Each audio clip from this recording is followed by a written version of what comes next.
Hey everyone, this is Kero. A few weeks ago, I had the opportunity to sit down with Landon Bailey. Landon is a really awesome guy. His YouTube channel not only looks at taking apart and assembling guitars, but overall maintenance. He reviews some things here and there, and he puts up a lot of great content from doing covers to just streaming and talking with everyone else. He's a really chill dude. People call him the Epiphone Run, and I think that's pretty on point. I hope you guys enjoy this interview. Take care.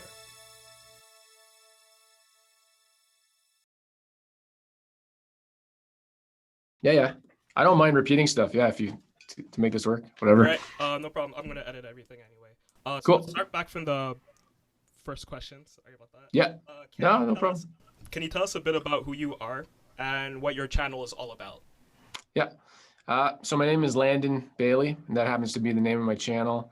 I focus mainly on guitar gear and reviewing instruments, mainly guitars, amps, pedals, not so much pedals, but just like guitar stuff. So I don't really have any anything particular. It's just whatever interests me in the moment. So yeah, and or I didn't mention, but my channel name used to be Lando27 Music for about 4 years. So people probably know that name more if they've seen my channel recently. They might not know if I'm the same channel or not. I know that can be confusing for people, but so yeah.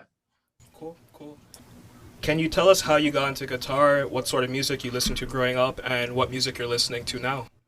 Yeah. Um, so I got into guitar kind of late. I'd say later. I think later in life. I was 22. I'm 42 now, so it's been like 20 years.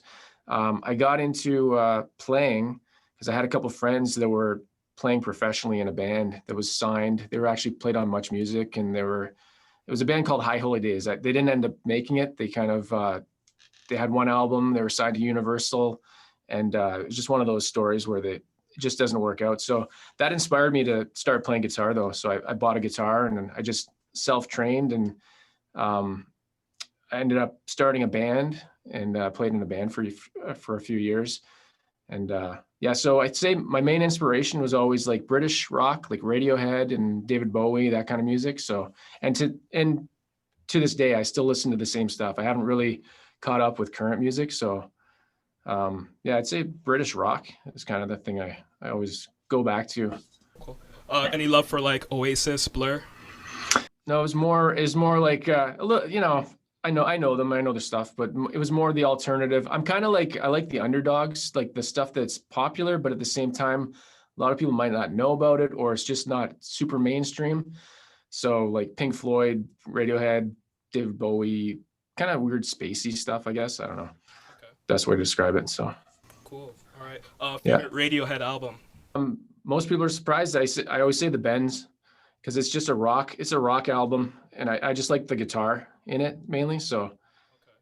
I wouldn't say it's their best album, but it's the one I always go to, and it's the one I started on. So it's kind of, yeah. Cool. Most people, the answer would be OK Computer. I know for them, Yeah. but I'm like I grew up listening to Radiohead as well. I didn't really become a fan until In Rainbows actually. okay, yeah, Yeah, that's an awesome album too. Yeah, it is, and when I went yeah. backwards, when I heard everything else, it was like one of my musical reawakenings for me. Oh, cool, nice. Yeah, Radiohead is incredible. So okay, going off of you playing guitar and learning in your early 20s, tell me a Yeah, little bit about your gigging life. What sorts of bands did you play with, or were you on the same bill as? And what cities or venues did you play? yeah. So it's going back a few years. I mentioned I bought a guitar. There was no YouTube or anything at the time, so I bought like some kind of like training package, like CD-ROM thing. And I learned to play acoustic guitar, and I'm like, you know what? I'll just try. I'll throw my name out there. So I put my name into like I think it was a news group or something at the time, and said I wanted to start a band. So I met three guys I never met before, and we put together a band. And this is around 2004, 2005, and I'm in Ottawa, so we ended up just practicing, and I wrote a bunch of songs, and we just gigged around Ottawa. We mainly played like local bars, and did a few of these music contests where it's like, I can't remember what they're even called. Basically you get friends to come out and whoever gets the most votes wins for that night. And I've done so, yeah. So they're kind of one side, like it's a popularity contest, right? It's not the best band that wins. So did a few of those. And then, yeah, I think we played for about 2 or 3 years. We recorded an EP. We didn't tour around anywhere or anything like that. It was kind of a struggle. There was 4 of us. 2 of us wanted to do it full time. 2 of us had like family life and everything. So conflict of, life, work balance and that kind of thing. So mainly around Ottawa, I'd say. Were you the half that wanted to take it seriously, or? I kind of did, but I couldn't. Like I'd say there was 2 other guys that wanted to take it more seriously. So Okay. it just wasn't a reality. And also I kind of had a jaded perspective seeing my friend's professional band not make it and seeing the business side of everything and just kind of being like, oh, okay. Like they were on Much Music. I'm talking about my friend's band. They were on Much Music being played, and people have a perspective that if you're in music videos on TV, you're rich, which is totally not the case at all. They were just like, they were struggling to even, they didn't make any money basically. And yeah, so tough business for sure. At least back then, like CDs were still kind of a thing. So Oh, totally. Yep. Crazy. Yeah, we did an EP. We had it professionally. Actually, we had it mastered in Toronto at a place called the Lacquer Channel. So they do, they've done if you look them up, they've done a number of artists, like really famous artists. So yeah, there was CDs back then. This is like before, talking like 2006, 2007. I don't even think the iPod was out yet. Like MP3s were on your computer. It wasn't like, it was a different world. Honestly, it was just crazy. The technology was, it was kind of the old band mentality. And that's changed so much now. It's like I fully agree with you. When I started playing, like I've always played throughout my life, but when I started playing with bands, I'd say this was 2007, 2008. I did a little bit of like worship group stuff, and if someone wanted to do like they needed a backup rhythm guitarist for rock or folk or whatever, I'd join. But I left music for a little bit to work. And when I came back to it, all of a sudden the mentality was I'm a bedroom producer, and really? People are working on their own, and they would rather do an entire album on their own, even if they can't play lead guitar. They can't. Oh yeah. They'll figure it out. But yeah. I'm kind of like that now. I do a lot of music on my own because it's hard to get people within a band, and it's just hard to like convince someone like, hey, 4 personalities bringing something new to the table. It's great for the music, but that's the world we live in now. Yeah, totally. Yeah, I can see that. What led you into starting up your channel? Yeah. So I kind of actually took a break from playing as well. Like you mentioned there, but I'd say it was because of family life. So I'm married. I got three young boys. Just life was just busy. Didn't really have time for guitar. As I got a little bit older, they're still not that old now. They're like 9, 12, and 14. So they're not babies basically, right? I'm not watching them all the time. So it's around 2016. I'm trying to remember how it happened. I was always doing stuff with instruments. Like I was playing and tinkering around, modding and stuff like that. And then I somehow stumbled on the fact that you can make money with YouTube. Like I didn't know what AdSense was. I didn't know I didn't know the ads made people money. And I think somebody told me, or I can't remember exactly how that happened, but I thought, hey, if I'm already doing this stuff, I'm already doing all this stuff. I just don't have a camera in front of me. So why don't I just give that a shot? And so I didn't have any video editing experience. I didn't even have a good computer to do that. And I was just lucky. My wife, she kind of, I think she bought me it was a Mac Mini for my birthday. I'm trying to remember exactly what it was. Yeah, just like the lowest end Mac Mini that had iMovie on it. So iMovie is like dirt simple to do editing. So I just started from there. And then I didn't really have a goal or a plan. This is 2016. So I'd say the first couple of years were just very, very slow. And in the past year, something happened and it just kind of, I wouldn't say it took off. I'm not like a viral channel or anything like that, but it's been going a lot better and it's kind of become like a side business now. So it's fun still, so I still like to do it. Yeah, like that's also one of the reasons why I wanted to interview you, is because when I started watching your channel and what I've seen in the past year-ish, is just a lot of growth, but also your content is extremely consistent, and like the videos you're putting out, it seems that it casts a wide enough net, because a lot of people, especially with the lockdown, they're building their own guitars, or they're trying to like switch something around in their amp. So I can definitely see how your channel, considering all that you put out throughout the years, it would be very relevant to people today. Yeah, I think that's exactly what happened. Especially I noticed a change somewhere, we're going back like a year now, when the whole COVID thing started. I'd say February, March, there was a spike, and I didn't cause that. I didn't change anything. It was just, I think more people started watching, and then YouTube did its magic mystery algorithm stuff that just pushed it out more, right? And I saw it happen. I was like, oh, that's cool. I didn't do anything different. Why could this have happened a couple of years ago? I don't know what's going on now. So I just kept at it, and it's literally paid off, because it makes money. It's pretty cool. I mentioned in the original beginning of this video that I came across your channel looking for like info on parts casters, because I was trying to pick up a Strat. Yeah. Let's see if I wanted to keep this around. So I didn't actually go through with the project because I'm terrible at putting things together. Yeah. But, I ended up picking up a Strat that my friend helped me out get, and it's crazy how versatile Fender guitars are. I learned on a Strat, but it was also my formative years, so I didn't really stick with any one electric guitar style. But it's just amazing that the Strat and the Telly, it's so easy to put together. You can modify it to how you want it to be, and like I just feel like they're the perfect electric guitar. Yeah, I do too. I think I think I've mentioned it before. Like, it's the Telly, especially the Telly, because it's got less parts. It's the easiest thing you can start modding with. Like, just, you don't even have to know what you're doing, really. You can just kind of, it's like, I don't know, IKEA. People joke it's like an IKEA kit or something. It's not that simple, but it's like, it's 4 bolts, and it's not magic. It's just, right? And it's ancient technology. This is stuff from the 50s that hasn't changed. It came out perfect. It's incredible. Yeah, it's crazy. It's incredible.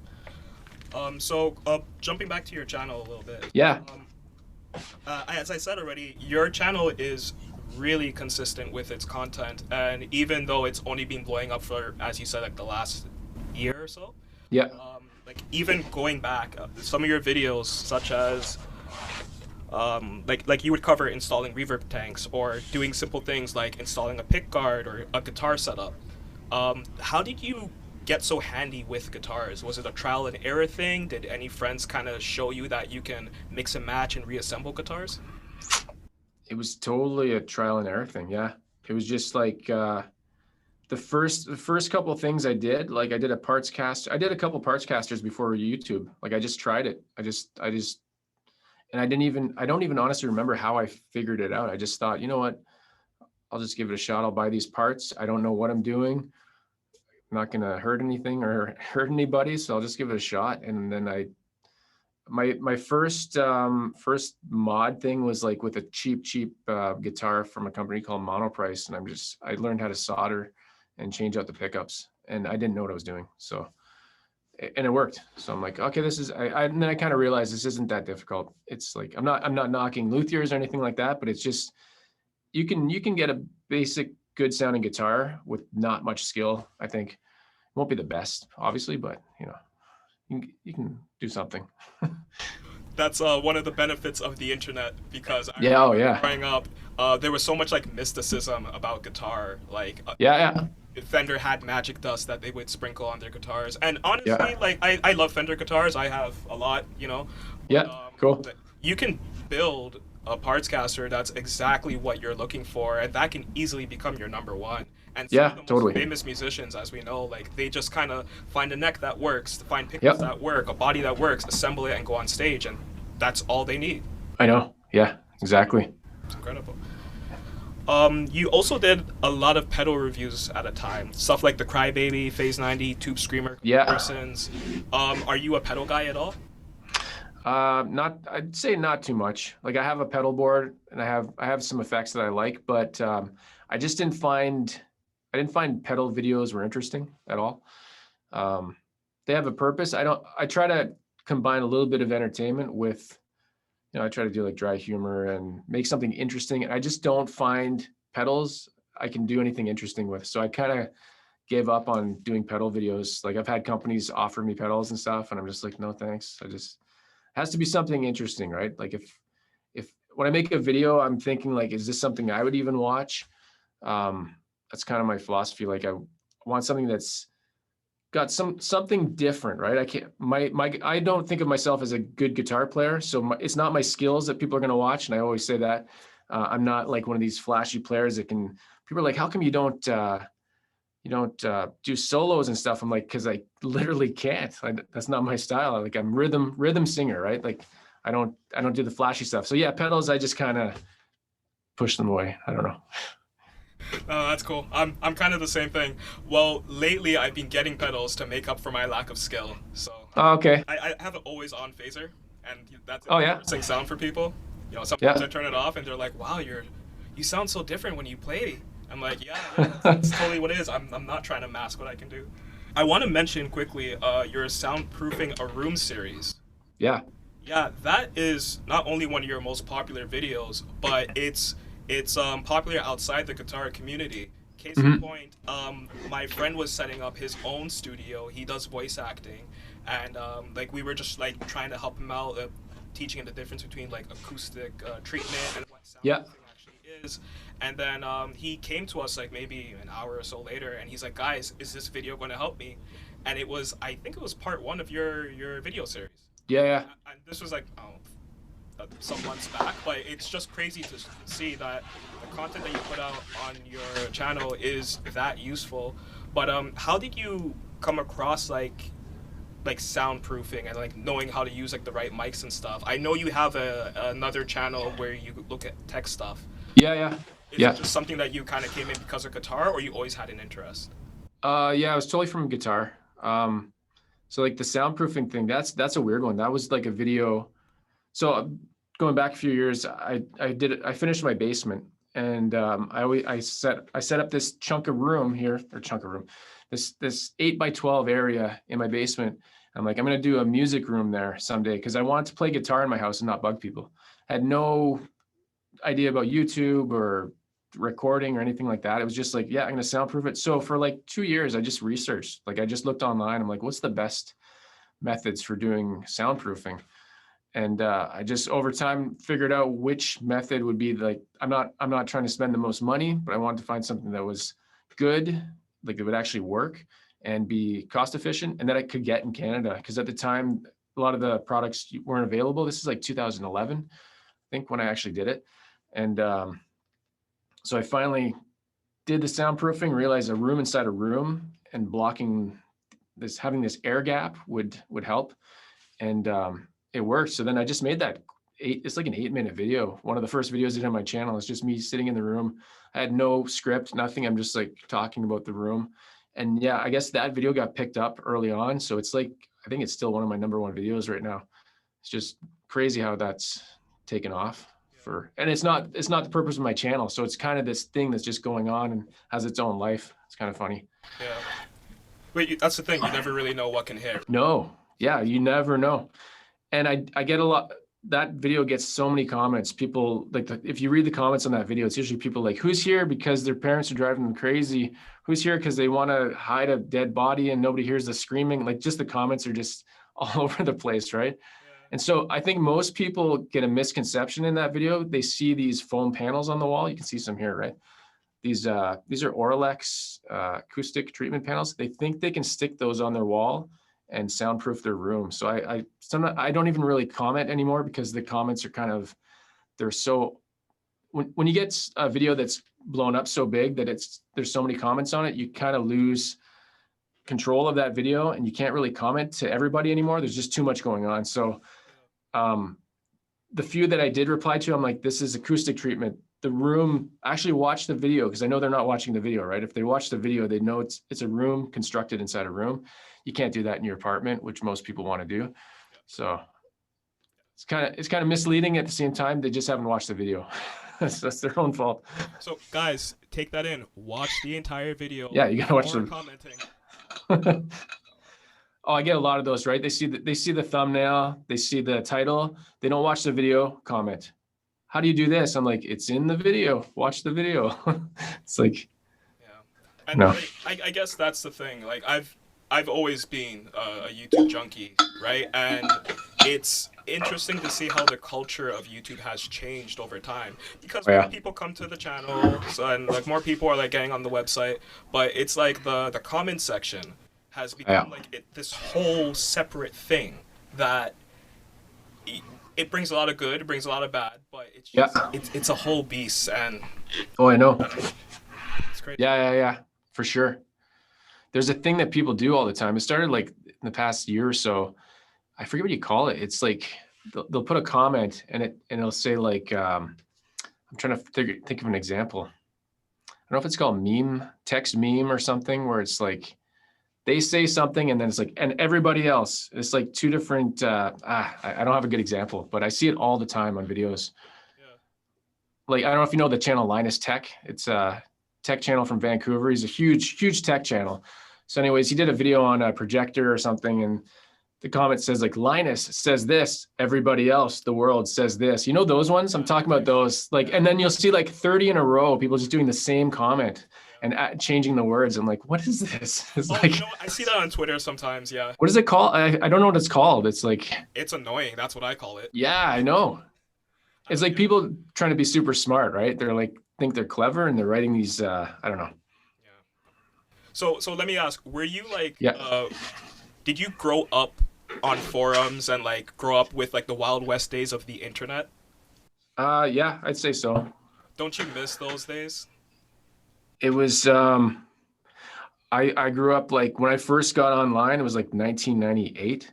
And it was like, so I'm trying to think what was available back then. Yeah, it was mainly news groups and chat rooms and stuff like that. Very, very different.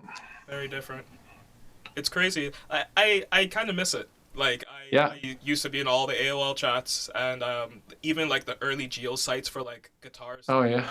Music and just like it was fun. It was an interesting time, and obviously I like the internet better now for what it is. But it's just like the entire just the culture of it, it's so different, and it's some days like you want to go on the internet and have fun because it's like an escape from in real life, and then it's just it's toxicity I'm seeing. Oh, I know. Bullshit I'm seeing, like. Yeah, it's crazy, and I know I'm not the only person that says this, but I can get like 30 positive comments on something, and you just get one negative one, and that's the one you focus on for some reason. At least I do, and I know a lot of people do. And it's like a garbage comment. It's like you suck or something.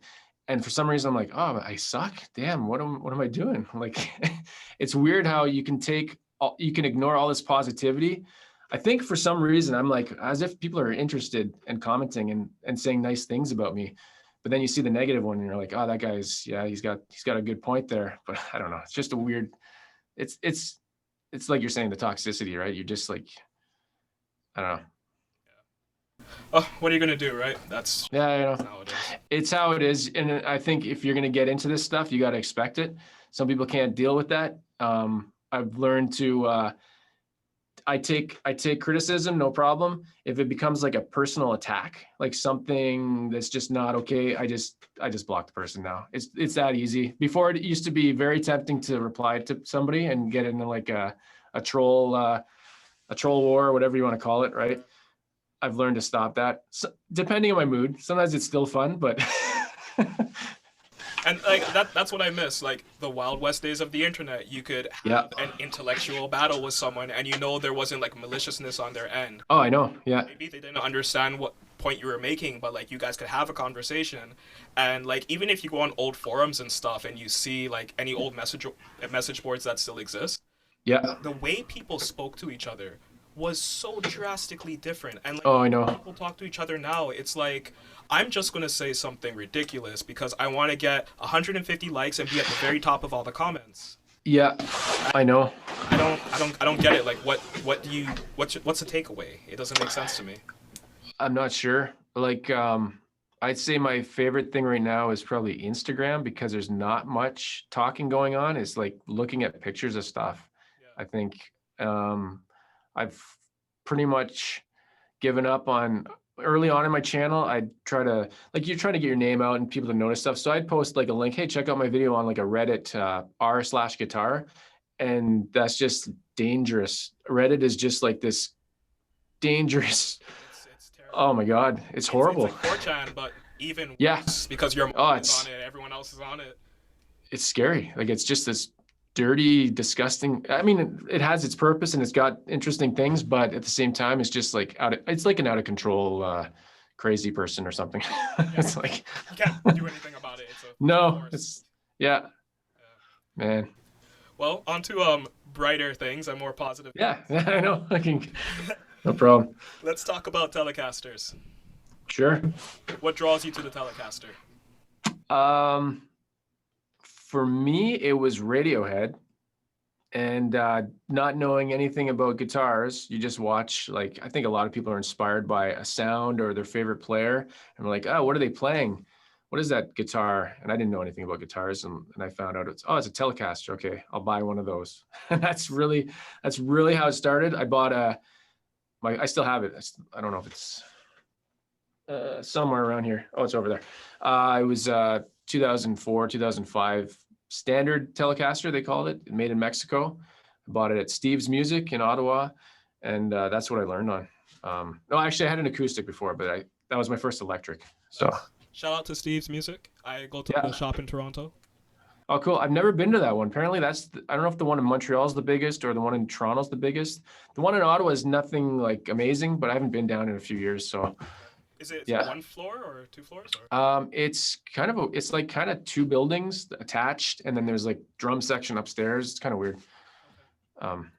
Yeah, the Toronto one's cool. It has like synths and like some drum stuff upstairs as well. Lots of guitars down. It's cool. It's like a hangout spot because it's on Queen Street West, where like everything's happening in Toronto. So if anyone comes to Toronto and you're into like music or just want to see someplace cool, Steve's is really good. Yeah, it's in a good spot. Nice. So you bought your first Telly. It was a Mexican standard. I love the Mexican line from Fender. I've always loved it. Yeah, me too. Yeah. So at what point did you realize that the Telecaster is for you? Like, I bought a Strat and I kind of realized that it wasn't the guitar for me after a while. Oh, yeah? And I moved away from it. But it seems like, based off of your channel and a lot of your videos, the Telecaster is like your lifeblood. Yeah. So I started on it, and then I ended up modding it. I got the same pickups that Johnny Greenwood had. I was trying to, you try to copy the sound of whoever you like. And I didn't have any money to really try other guitars. So I think when I was in the band, I'm like, oh, I want to have a backup in case I break a string. So I bought a second Telecaster. I'm like, yeah. And it was a better one. It's funny. I bought an American. I was like, oh, I'm going to go up a step, see what that's about. Bought an American Telecaster.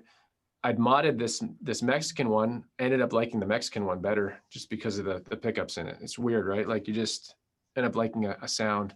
Then I'm trying to think. Then I had those two Telecasters, and then I really didn't touch any other guitars. Probably for, God, I'm trying to think the year. That would have been around 2007. I didn't buy another guitar till maybe 2015, around there. Tried a few Strats, and I'm just like, I should like these, but I don't know what it is. I just can't. I don't know what it is. You know what I mean? It's just it's just a feeling. I don't know. It's hard to explain. You know, it's funny. Let's talk about Johnny Greenwood for a bit. Yeah, sure.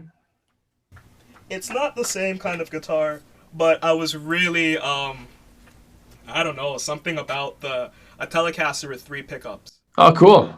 Yeah, nice. I don't know. I'm really into them, and because he had like the Telly Plus, and like I've seen so many other people use Nashville Telecasters. I was gonna say that's the Nashville, right? Yeah. Yeah. I get a lot of questions about that. They're like, have you done a Nashville? Oh, did you? Okay. One time, yeah. You have to do a Nashville because I think a Nashville, it isn't really like a combination of a Telly and a Strat. It's a Telecaster that expands on the sound of a Telecaster, because personally, like when I hear position 2 of a Nashville Telly, it doesn't sound like position 2 of a Strat. Okay. And so it has that Telecaster twang, and it can do the rock thing, but it softens up the sound a little bit. And you can get the out of phase sounds too, but it does sound a little different. It's a guitar I hope Fender would continue to push, but I don't know. I guess a lot of people don't like 3 pickup Tellys. Yeah, they don't push it for sure. I don't think they have too many models either. Like it's not something I see very often.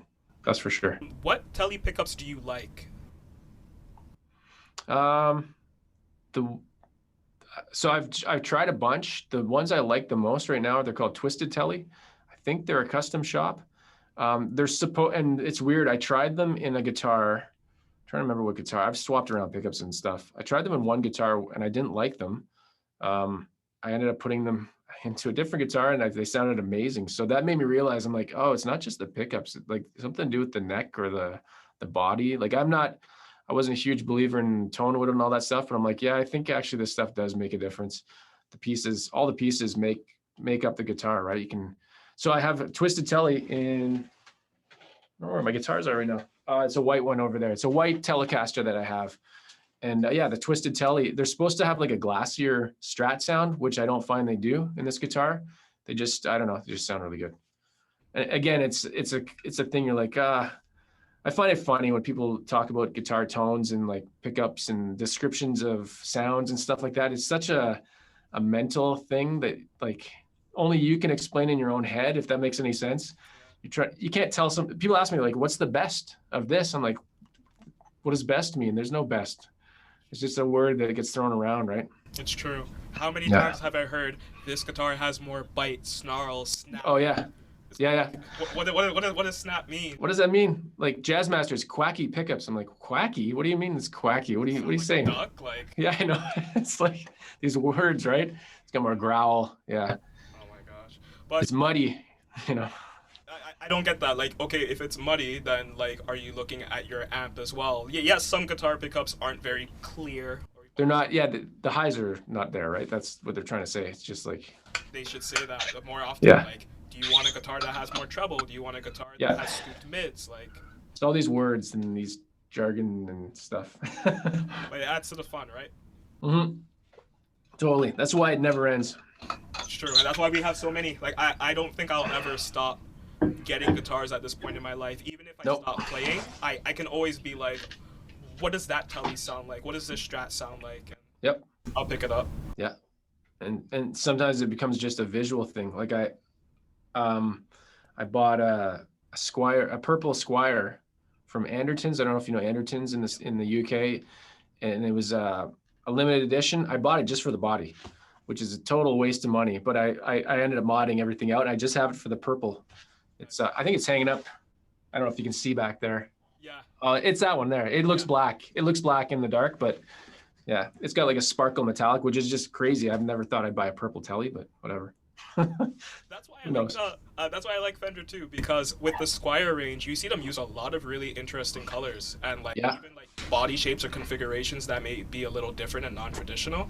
Yeah, they do funky stuff. Yeah, they do. I like That's cool. I have a Squier Jag that I picked up last year just because I've always wanted a Jaguar, but I didn't want to spend that much money on it. Yep. And it's incredible. It sounds so good. It's built so well. Do you mind pulling it out for a sec? I'm curious because they just released their new line, right? There's a Squier Jaguar that's like metallic burst, so it's gonna be, and it has humbuckers. Yeah, it kind of looks like that. That's cool. I'll have to check it out because the Jaguar sounds pretty good. It's not something I use all the time, but I've watched a lot of Nirvana videos coming up. And something about the Jag and the Mustang. They're weird.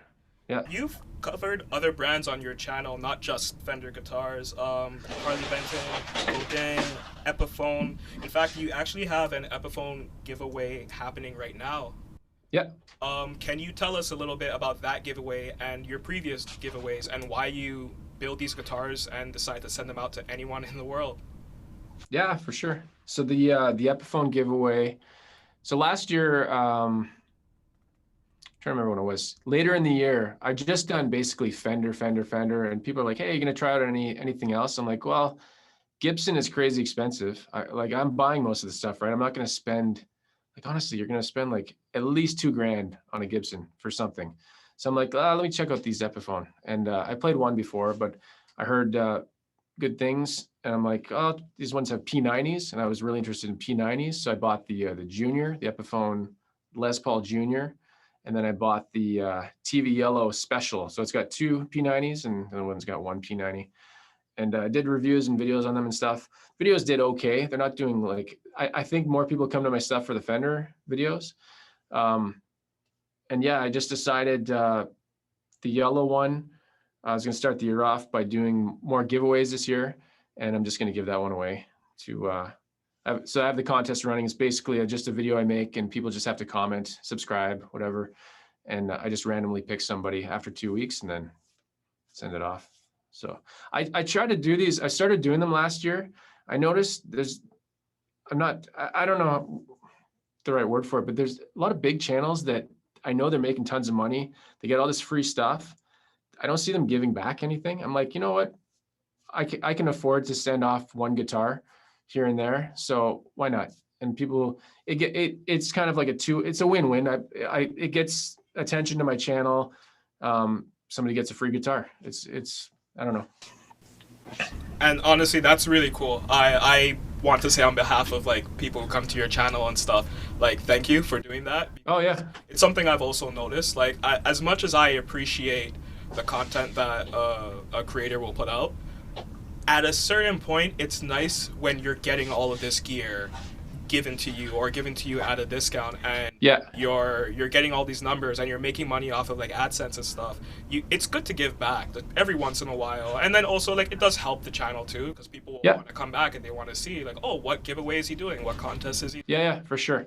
I was inspired to do it by another channel named Robert Baker, who he's got a fairly big channel. He started doing giveaways and I chat with him once in a while. And he's like, yeah, these are really, people seem to enjoy these. And, you know, it could probably help grow your channel. I'm like, okay, I'll give it a shot. And I tried one and it was really successful. So, and then it was cool to see. The first one I did was like a Squier Strat, and a guy in Toronto actually won it, a young kid. He was like 16 or 17.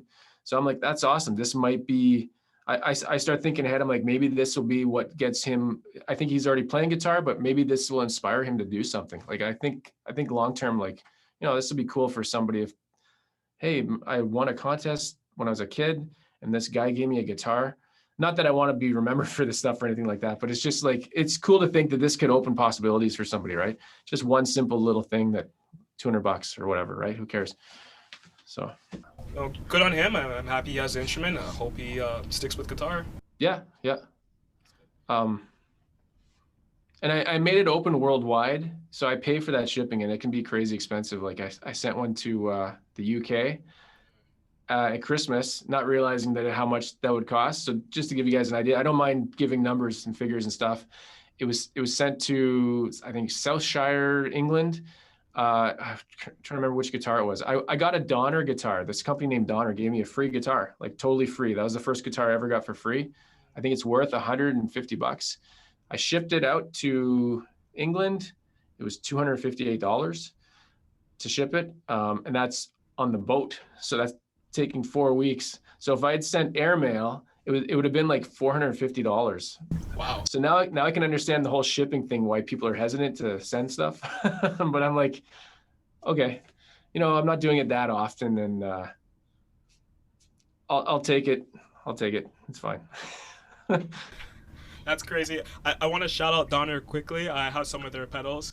Oh yeah, cool. They're awesome, and like I've they are like also like give stuff to other channels. Yeah, they're a company that obviously they're business oriented, but they also care about like the creators and music as well. So it's cool to see you continue that cycle of giving, even if it costs an arm and a leg. Yeah, it balanced out because I did another giveaway. So I had a plan to. I had this one guitar, a Classic Vibe 50 Strat, and my plan was to give that away when I reached 50,000 subscribers. That was like a goal I had. And I'm like, you know what? I don't want to hang on to it that long. So I gave it away when I hit 30,000, I think.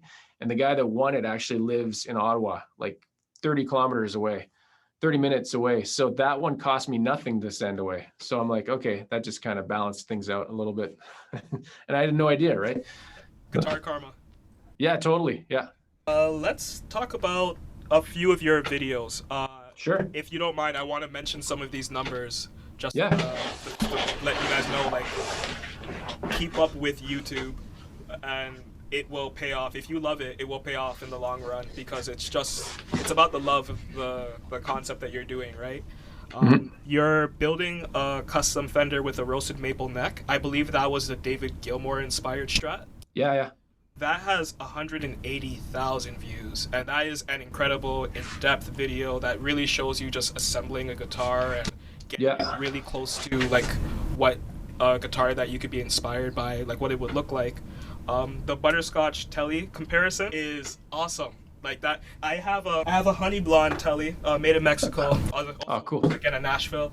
Nice. I bought this one maybe like a week before I saw that video, and I was thinking of selling it, but then when I saw you doing the comparisons, I'm like, you know what? Let me tough this out.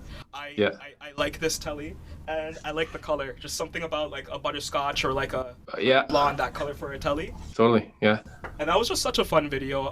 It was unlike a lot of other comparison videos where like, you can kind of tell the agenda, but you were very fair, you were very honest, and you just straight up like, this is what this guitar can do. They're all guitars. You'll feel a difference in like the feel of the neck or like the quality of the pots, but it's still going to be able to do rock music the same way you'll want to. Will Fender necks fit on Squier bodies? Oh yeah. 100,000 views. So that's something new. I don't know if you've heard of Shorts, YouTube Shorts. No. It's something that just got launched. I think it's September. So it's YouTube trying to cut into like the TikTok audience, like that kind of thing. So basically it's a vertical format video that's under 60 seconds. So it's a totally different audience and totally different style. Basically you have to be under 60 seconds and you have to film it like with your phone this way, which a lot of people complain about. They're like, hey, you can turn your phone sideways. I'm like, I know this is not what that is. So it's kind of confusing to subscribers. But yeah, those videos, they get pushed to people differently. And because they're so short, I got more views on some. They take off. Like they're just like, so, and that one, I don't know if you want me to talk about it at all. I was doing a mod project on, that's the purple Telly that I was modding. And I was recording that video. I'm like, you know what? I'll just do a 1 minute part about like, will this neck even fit in that pocket?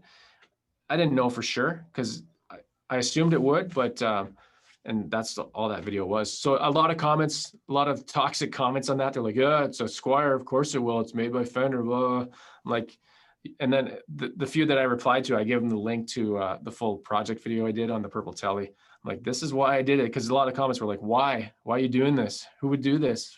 What about the screw holes? I'm like, it's just so many people that they get angry. I'm like, what are you angry about? Like, who cares? It's nothing to do with you.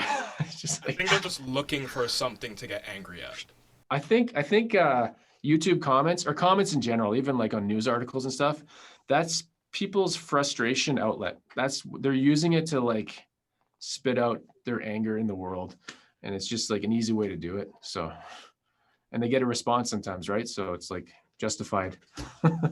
Well, if that's what you need to get through the day, then I know. Whatever.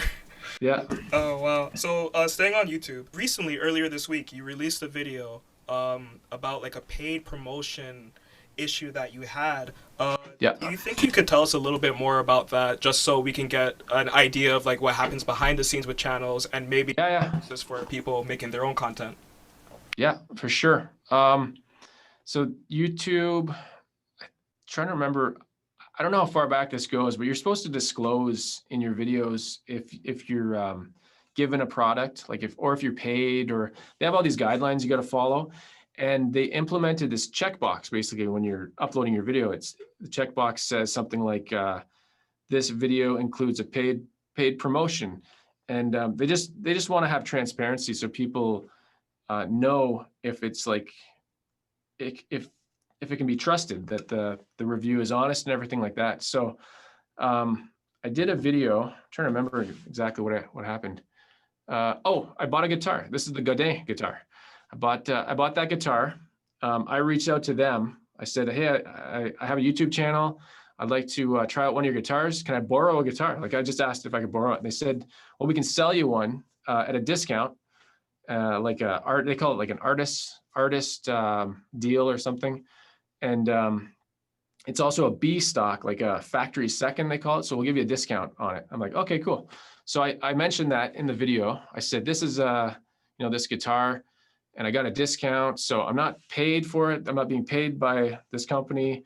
I said, and this is what caught me on it. I said, this isn't a sponsorship, which apparently isn't the right term. I should have not said that. Somebody commented in that video. They said, just so you know, technically a sponsorship can be a partial discount or a full discount on something. So I went in and looked it up. I found the Canadian government site. I found the YouTube section on all their guidelines. And yeah, sponsorship can be, I basically used the wrong term, or I misrepresented what I was doing.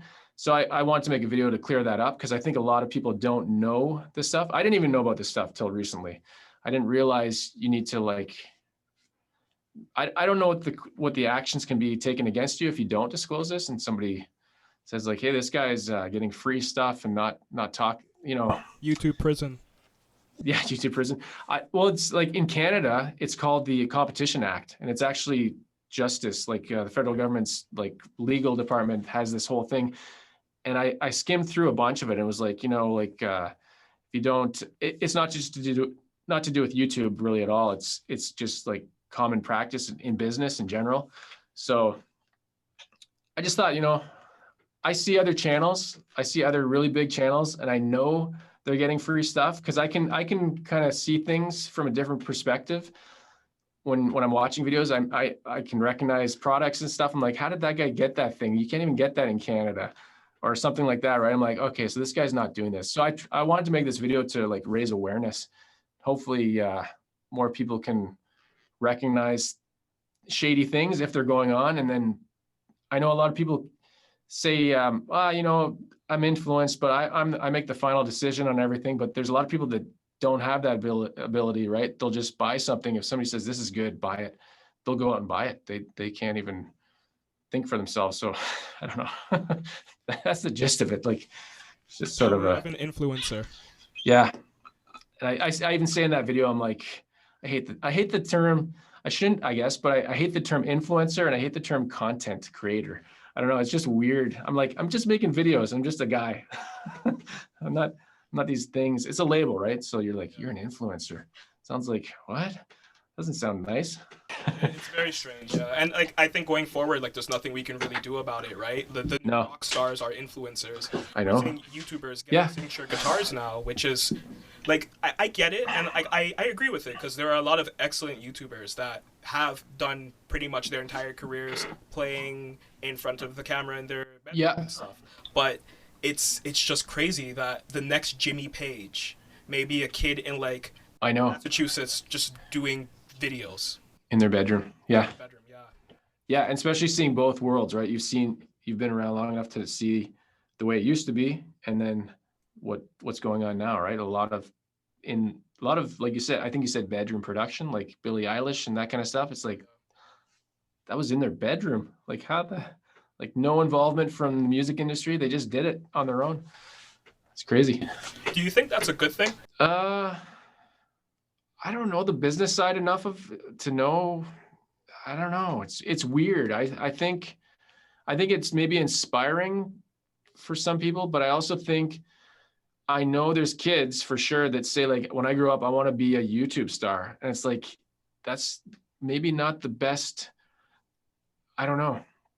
Okay, this is what I always think. I always think, what if this will never happen, but what if YouTube, Google decided to end their partnership program, and they're like, we just can't do this anymore, and they cut this thing? I know that would never happen. That doesn't make sense, but it's just, I always think like, what if this is too good to last forever, or somebody else comes in eventually? There's another YouTube, another company.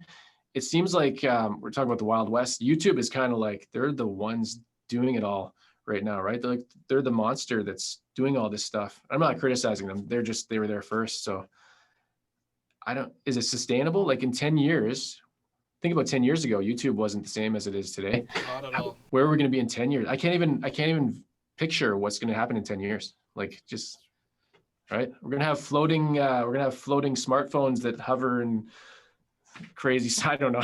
I always make up jokes. That might be kind of cool. Who knows? It might be like hologram phones that just like sit in front of your face and it's weird crap. I don't know. Any dream guitars that you would like to own or build someday?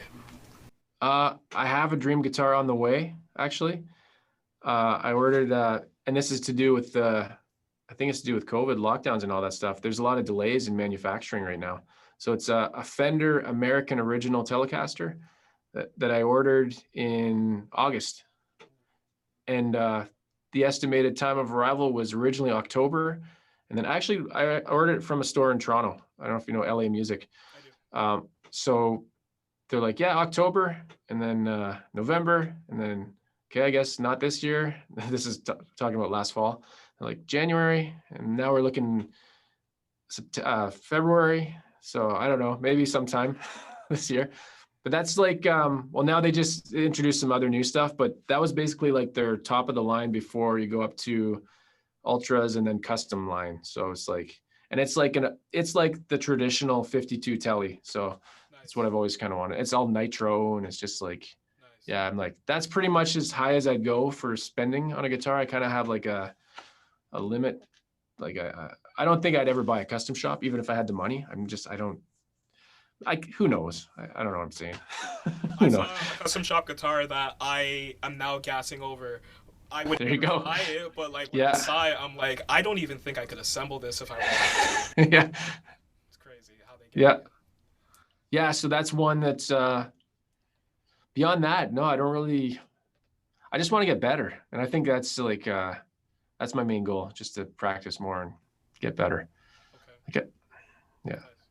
Do you have a number one? No, not really. No, I can't say. If I was gigging still, it would be my first Telly. Here, I'll pull it out here. I got it right here. And so that's the one.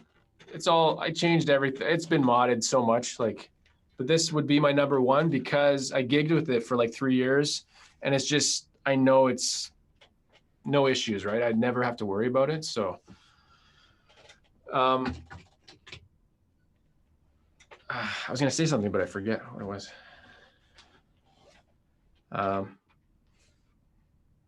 Yeah, I guess that's kind of my number one, but I don't play it as much because I don't love the lace sensor pickups for what I'm more into recently. I'm more into like clean Fender sounds more recently. I don't know. It changes. By day, I have another one that maybe you can actually give me some advice. Sure. It's a Japanese Telly that I picked up a few years ago. It's of course a 3 pickup Telly. This is what started. Oh, cool. Nice. I want to get a neck pickup to replace it, and I'm running Texas Specials in the bridge in the middle. Oh, wow. What would you suggest, and not just for me, but for anyone else, when you're adding a neck humbucker to a Telly? What's a good sound that will so match with the traditional Telly twang in the bridge? A neck humbucker. I'm trying to think if I've even done one. You know what? I don't have a recommendation. I'll just say straight up, yeah, I've never done a neck humbucker. If I've, trying to think of any guitars. I've gone through so many guitars. I'm trying to like go back. No, I don't really have. I'm interested in, they just re-released, they're kind of expensive. Fender just re-released an old style of humbucker called the, it's the wide range humbucker, but it's like, it has the different magnets that they used to use in the 70s. Kunafe, yeah, they're like $200. I think they're all sold out right now. Yeah, I'd be interested in trying one of those because they're supposed to be a little bit brighter. I would love to get a set of those. They seem cool, like Fender's on the humbucker sound, but still has the Fender cleans. Yeah. Oh, you know what? I do have a humbucker. What am I talking about? It's right here. It's hard to forget. These are Shawbuckers. I like these. Yeah. Oh, Tim cool. Shaw. This is a 2016 Pro Telly Deluxe. Wow. I must have missed that video. It looks incredible. Natural finish? Yeah. They don't make this one anymore. It's an ash body because they don't do much ash, and it doesn't have the big 72 headstock, but it's Yeah, this was like my first expensive guitar that I bought. I'd say expensive because it was like, I think it was 1,600 at the time. They've gone up a lot now. It's probably 23 these days in Canadian, right? I always talk about Canadian American. And that's something you guys need to realize. Those $300 made in Mexico deals, those under $1,000 made in America deals, we don't really get them there. You're very lucky if you can, even on Kijiji, find even a Mexican guitar for like under 600 Canadian now. Yeah, usually. Yeah. Yeah, it's crazy. The prices, they're not going down. That's for sure. They in the last year, I saw price change at least 3 times with Squier and Fender, like 50, 100. Yeah. Cause I watched them pretty close, right? I usually try to find deals. So. Do you have a preference for bodywood or fretboard material? I'm a maple guy for fretboard. No reason. I don't know. I think it's because I started on that. It's kind of like, I think you go back to like, if you start on something and you like it, you don't know any better. So you kind of always go back to that. That's what I feel anyways.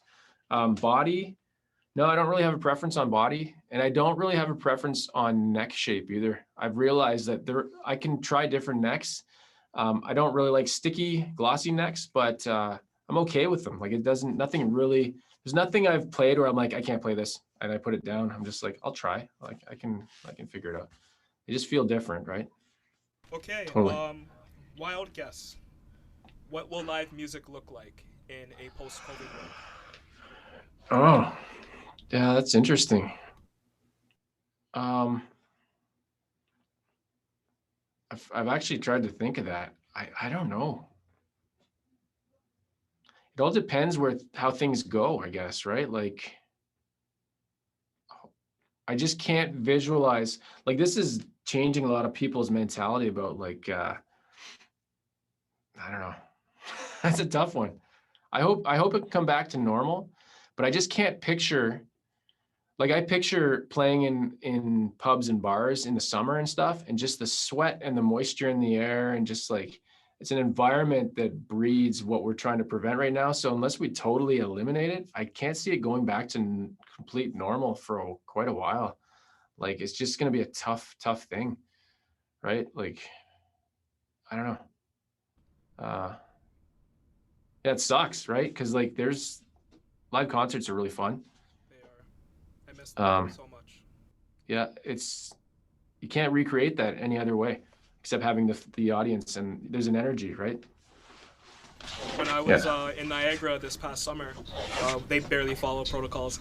They had an acoustic singer, a songwriter, who was performing, and he was performing behind like those plastic shields. Yeah. So like that was cool, but yeah, I can't imagine how, like, it's like you're right there with the audience, but you're still so separated from them that you can only perform in front of a shield. And I don't know, it takes something away from the entire experience. Totally. That reminds me, I don't know if you've seen any of these drive-in performances, like where it's like, instead of an audience, it's people in their cars. It looks like a drive-in like movie, but the band's on stage. I saw, I haven't seen any, I've just seen like online clips and stuff. And do you know Big Wreck, the Canadian rock band? Okay, so they did it. Yeah, they did a few. I've seen Big Wreck. Actually, I sat in on a clinic with Ian Thornley at here in Ottawa. He came to do a clinic for Sir. That's his brand, right? So it was like 30 people this a couple years ago at one of the little shops. Sorry, I'm going off. The point was they did, I think it was in October or November, they did a couple of those drive-in things. And there was a video of him with his cell phone, his perspective, going from behind stage, walking up onto stage, and then showing the crowd. And it looked like a scene from the movie, the Disney movie Cars. It looked like that. So I laughed. I'm like, oh my God, this looks ridiculous. I'm like, but that's where we are right now. I'm like, oh my God. Too, I guess. Yeah, I know. The people are honking. Oh my God, come on. Clapping. That's there's not enough people, right? It's not that many people there. It's just like, yeah. What are you gonna do? We gotta figure this out though, because I regret missing a lot of artists that would come by, even if they were artists, and I'd be like, catch them next time. I know. I miss another show again. You never know, right? Yeah, you never know. Actually, that reminds me of 20. So I'm very eclectic in my music taste. Like I mentioned all the Radiohead and stuff like that, but I like I like Billy Joel. I like Ozzy Osbourne. I like all this kind of stuff. Back in 2016, was it 2016? David Bowie died. I think David Bowie died of cancer, like super unexpected. Nobody expected. He just died, like boom. And that freaked me out. Oh, that killed me for like 2 days. I was so depressed. I was like, what the hell is going on? So I freaked out, and this is in February. So he died like 2 days after he released his album on his birthday. I'm like, what is this? Black Star. I don't know if you know that album. It's one of my favorite Bowie albums. Oh, cool. That and Low Heroes, yeah. Cool. So I have the vinyl, and then I remember seeing, he wasn't on TV, but they had his album or something on the Friday on, like, I don't know, Tonight Show or something. And then Monday morning, I remember waking up, hearing on the radio, he's died. I'm like, what? Of cancer. Nobody knew except his producer. I'm like, how did he do that? Anyways, so that year I'm freaking out because that was a bad year for celebrities dying, 2016 for some reason. Prince died that year too. Prince died that year. There was a bunch. So I'm like, Billy Joel plays at Madison Square Garden. I don't care how much it is. I bought tickets and went and saw him in August. And not everybody likes him, but I think he's an amazing artist. And that's a venue, once in a lifetime place to go see. Like Madison Square Garden is like, it's an arena, but it's still like, it's got like history, like unbelievable history of who's played there, right? Like every big name has played there. Everybody, yeah. The Knicks lose there all the time, you know. It's, wow. Yeah. Wow. Can you briefly tell us like what other artists you've seen, big, small, regardless of venue? Yeah. My first concert was actually in Toronto, 1996 at the Sky Dome. People don't even know what that means anymore. The Sky Dome. It was the Sky Dome, and it was like half. It wasn't a big enough concert, so it was called like the Sky Dome Sky Tent. It was like half closed off, and it was Red Hot Chili Peppers with the bands that opened for them were kind of weird. Space Hog, the Toadies, and I can't remember if there's somebody else. But anyways, they were on their One Hot Minute tour, and it was like not a popular album. And it was just like, but I'm like, that's cool. And I was right at the front, 16 years old, right at the front, getting squished against the barrier. And just like, that's a cool experience though. Wow. Chili Peppers are one of my favorite bands. So just you even seeing them, even if Navarro was in the band at that time. That's who it was, yeah. Still cool. Yeah, it was still, that was like, I don't know when I'd say their prime was, pretty close to around there maybe. Other bands, I've seen a lot of stuff. A lot of stuff in Ottawa. I've been to Downsview. I've seen like Edgefest a number of times. I think one of my favorite, trying to think, there was this concert series that didn't last very long. It was called Somersault, and it was at Molson Park. I don't know if you remember that, where that was, Barrie. It doesn't exist anymore. It was like, I think they shut it down in the 2000s. Trying to remember who the big names were for that. But actually, you know what got me really inspired with music was radio. I saw Radiohead here in Ottawa in '97 on their OK Computer tour. 5,000 people. That was the audience. Like, it was a tiny, tiny show. It was in a building. It was in like basically a conference center. So it was like carpeted flooring. It was in like a small room, padded floors. You could sit on the carpet and just like, it was like you're hanging out in a living room. And that just blew my mind. I was 18. So that was just like, it was one of those things that you just never forget, and changes your perspective on music, right? All right, Landon, I want to say thank you so much. I appreciate you taking the time to have this interview. Is there anything that you'd like to plug? No, not really. I'm pretty, I guess you can probably tell I'm pretty laid back. I don't know. I'm still learning, right? I'm still learning how to do this YouTube thing. Hopefully it takes off a little bit more. It's not my full-time job. If I think, guitar niche on YouTube is pretty small compared to a lot of other stuff that you can be doing, like gaming, and I know you mentioned cosplay. That's huge. There's just so many other worlds that are way bigger. To make it like a living doing this, I probably picked the wrong channel to do, but I'm having fun, so I don't really care. It is what it is. If it ends up being something bigger, that's great. If it stays like it is, I'm cool with that too, because I get to try all these guitars and I'm having fun. So, yeah. Awesome. Yeah, honestly, your channel is incredible. I just vibe with it a lot because not just are you a Canadian guy, you're not too far from where I am. Yeah. And it's great to see someone look at guitars, whether they're Epiphone or Fender or they're parts casters or whatever, and just really look at them for what it is. This is a tool that you can express yourself and you can get together with others, or you can play in the bedroom by yourself and you can just do so much with it. And obviously guitar is still popular, but I would like to see more people see what this instrument is and why it was so popular. Yeah. At one point in time, guitar was the most popular instrument in the world, and it brought together everybody. If you were walking down the street with a guitar, people would look at you and be like, "Oh my God, you play music?" And it's still kind of like that, but not so much. But I think there's a lot of value with what you bring in your channel, and thanks. thank you for that. Yeah, I think if somebody's new getting into guitar, they need to have patience. They can't. It's not an easy thing to do, right? To pick it up and learn. And I think maybe a lot of people don't realize that, and they give up too soon, not realizing it's not something you can learn in a week. It's like it's a lifelong thing, right? You can always get better. Even the best guitarists will think they're not the best and say they're still learning. So it's a lifelong thing for sure. Yeah. All right. Well, you heard it there. You will never be great at guitar. You're always. Yeah. Landon, thank you very much. Yeah, no problem. You guys know where to check out his stuff. Landon Bailey, one of the best YouTube channels, if you ask me, when it comes to guitar. Thank you for your time, and I'll see you guys around. And that was my interview with Landon Bailey.